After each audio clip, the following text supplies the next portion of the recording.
I love the idea of giving kids big questions to think about, and questions that are genuine questions, in that the adult world doesn't have any one answer that they can agree on either. So questions that adults are still struggling with, questions that are relevant, questions that are from the real world. And I guess I'm just a curious person. I like to think about things that I don't completely understand myself. I have such huge respect for kids' brain power. And I'm somebody who's spent enough time with kids. I have kids of my own, and I've taught school for a long time. I've spent enough time with kids so that I know kids are capable of making amazing connections, of doing amazing problem solving, and the ways they approach ideas and the ways they look for pattern in the world around them are so interesting.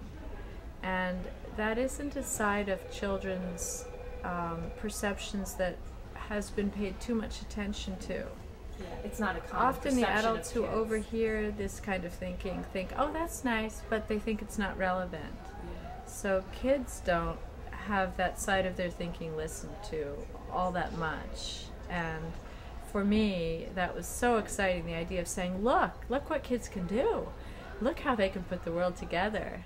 My background is actually in art history, and I'm somebody who has always had an eye out for mysterious pockets within the art world and things that are controversial, that art experts don't agree about. For all of the books, it begins with that thread for me, something I want to give to kids.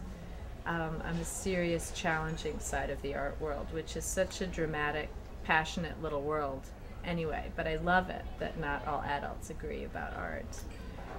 So it starts with the art piece, but then all kinds of other things creep into my books. And part of that is just pulling in readers who might think they weren't interested in art. And I know enough about kids to know that there are certain kinds of kids who are fabulous at puzzles and codes, but who think they hate art and think they hate writing. And sure enough, once those kids start reading, they're fine with everything. But I like to give different kinds of thinkers handles, ways to approach the book from an angle that feels comfortable to them. Chasing for Mirror is the book I wanted for my kids in the classroom. So that's how it began. I started to think, I could maybe write this book for my kids. So. And why did you want Chasing Vermeer for your kids? What was it? I wanted an adventure that really acknowledged kids' powerful thinking abilities, and I wanted something with big art ideas and something set in the real world, and something that had facets so that different kinds of kids could enter the book. Kids who might look at it quickly and think they weren't interested would become interested. So it was a different kind of a book, and I knew exactly what I wanted, and I think that's how it happened. But I had never written any fiction, and I never thought I would. I never studied it in college. So you were inspired because you wanted to share a story like that I wanted with to the make kids. something for kids. Yeah. And you couldn't find it. I couldn't. Yeah, Or you hadn't. I knew what I wanted. Yes. And there's so much fabulous stuff out there, but when I was putting the book together, I really wasn't thinking about the publishing world and what would sell at all. I was thinking about what I wanted as a teacher. It's amazing having the freedom to write when I want to, because as you can tell, I'm somebody who had thought about language and writing forever and had always done other things also. So it's only been in the last 5 years that I've been able to write whenever I wanted to. And having that freedom is just so much fun. So people do say to me, well, you know, you're writing at home, isn't it hard? Don't you procrastinate? I say, procrastinate? No. I usually write in my nightgown. I get right to work.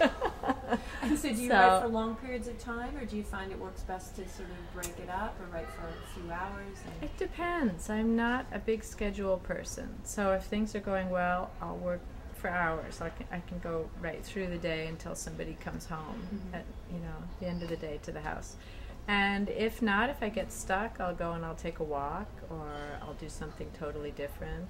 That's great. So you sort of and then come back to with it. The flow. I go with the flow, and I move around the house too.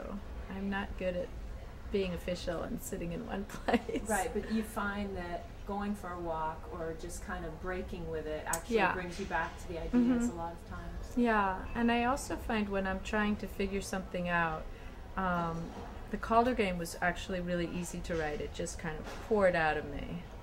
But for the Right Three and Chasing Vermeer, I had long periods of time where I couldn't figure out one side of the mystery or another side. And sometimes when you're going to sleep at night, I found things get clear. You're not quite asleep, but your brain is in another place, and those are moments where I figure things out sometimes. I think that my main advice for a writer is don't get discouraged and don't be too impatient, because writing is so messy when you're figuring out what you want to do, or it really should be. You should be able to continually change and rewrite, and I think many young writers are so impatient with themselves. And they think if they didn't get it right the first time, they're never going to get it right. Or there's something wrong with their ability to write if it doesn't come out the way they want it to be finally, right away. If it's not easy, it's not right. And that's so, I think it discourages a lot of people who should stick with it.